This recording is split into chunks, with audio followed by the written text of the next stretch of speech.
తెలంగాణలో గోశాలలు నిర్మిద్దాం, ఆలయ భూములలో ఎక్కడ భూములున్నా అక్కడ గోశాలలు నిర్మిద్దామనే ఆలోచన వచ్చినందుకు అందరం ఒక్కసారి కృతజ్ఞతగా చప్పట్లు కొట్టారు రేవంత్ రెడ్డి గారికి.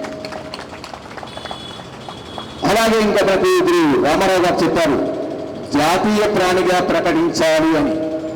ఆ జాతీయ ప్రాణిగా ప్రకటించే శక్తి యుక్తి ఆర్ఎస్ఎస్ ద్వారా మీ బీజేపీ పార్టీకి ఉందండి. దాన్ని ఒక్కసారి మీరే ఆలోచించి చేసే బాధ్యత మీరు తీసుకోవాలి. ఇక్కడ మైకులలో మాట్లాడేది కాదు.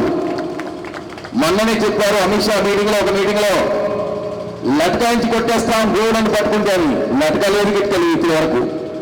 కాబట్టి నేను ఇక్కడ పార్టీ గురించి మాట్లాడుతున్నానండి. నేను బాధ్యత ఈరోజు నరేంద్రుణ్ణి ఎన్నుకున్నదే ప్రపంచం అన్నిటినీ రక్షిస్తారు, హిందూ ధర్మాన్ని రక్షిస్తారనే ఆలోచనలోనే వారిని ఎన్నుకున్నారు.